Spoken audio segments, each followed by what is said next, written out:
Star Wars Episode 9, The Rise of Skywalker is a complicated film, and my feelings on it are equally so. This complexity has a few reasons behind it. The first being that the production essentially had to be rebooted 2 years before release, with a new director and writers having to start from scratch. Another being the rift torn in the fanbase after the release of The Last Jedi, with two camps of fans wanting Episode 9 to vindicate their point of view, either by retconning and rejecting the previous film, or building on it and leaning as heavily into its choices as possible. I personally feel that The Rise of Skywalker was basically the best Episode 9 we could have gotten under these circumstances, and I'm not particularly a fan of the Duel of the Fates script for that matter. And because of that, or maybe in spite of it, I quite like The Rise of Skywalker. It's less of a disappointment to me than the prequels are, because I feel like those could and should have been way better than they turned out. Regardless, The Rise of Skywalker stands as a messy film. However, I think that we can parse out what parts of that were just incidental or oversight, and which were more developed ideas that maybe just weren't fully realized. I don't think there's any better example of the latter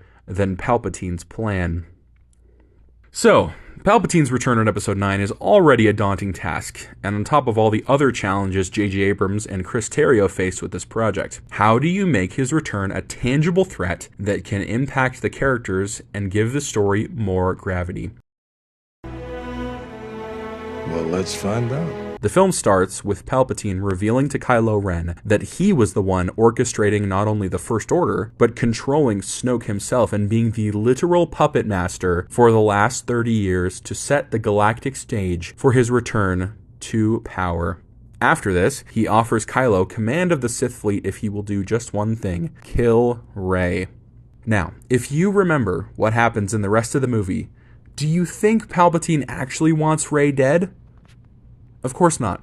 He just wants her to come to him. So, why would Palpatine tell Kylo to kill Rey if that's not his end goal? Well, we know at this point that Rey hates Kylo, but Kylo is still hopeful that she might eventually join him. Palpatine, having been in control of Snoke, knows this. He's aware that Kylo even killed Snoke in hopes of getting Rey to join him.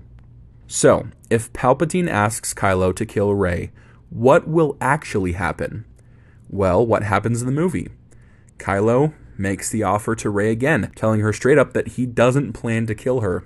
As a part of this offer, Kylo reveals Rey's lineage from Palpatine, which gives her even more reason to hate Palpatine, as Kylo tells her that Palpatine killed her parents. How else would Kylo know this if Palpatine hadn't told him? Palpatine wants to fill Rey with hatred towards him. She already hates Kylo Ren, and with enough of a push, she could be brought to kill him and Palpatine. So by doing this, Rey would be giving into her hate, ultimately falling right into Palpatine's hand. I like how this threat of succumbing to the dark side is presented here, that she will literally become everything she hates if she gives into her anger, to the point of being literally possessed by Palpatine.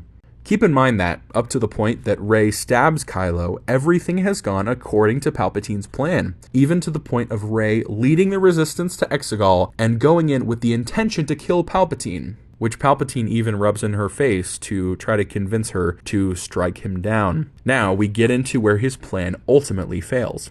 The first way Palpatine's plan fails is that Rey ultimately chooses to save Ben Solo, which is ultimately thanks to intervention from Leia. This ends up leading to Ben coming to Exegol to fight with Rey, who ends up saving her from her fate, giving her a way out of being possessed. Also, Luke gives Rey the second saber and encourages her to face Palpatine.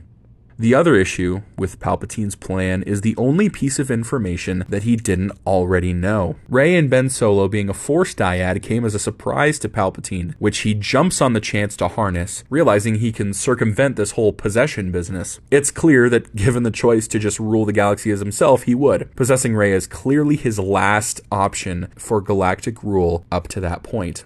So ultimately, Palpatine is defeated in the perfect way, I think. His lightning, representing his evil, is thrown back at him, killing him, which, to me, spells out the theme that evil is ultimately self-defeating. My favorite part of Palpatine's defeat is that it's truly a group effort, with multiple characters, both old and new, and their choices being vital to their triumph.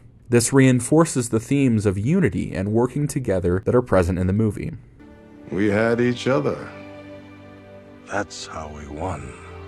I hope this helped some people to better understand a movie they may have initially dismissed. I hope this makes rewatching The Rise of Skywalker a more enjoyable experience. Even if you didn't like the movie, I hope that this got you just one step closer to understanding The Rise of Skywalker.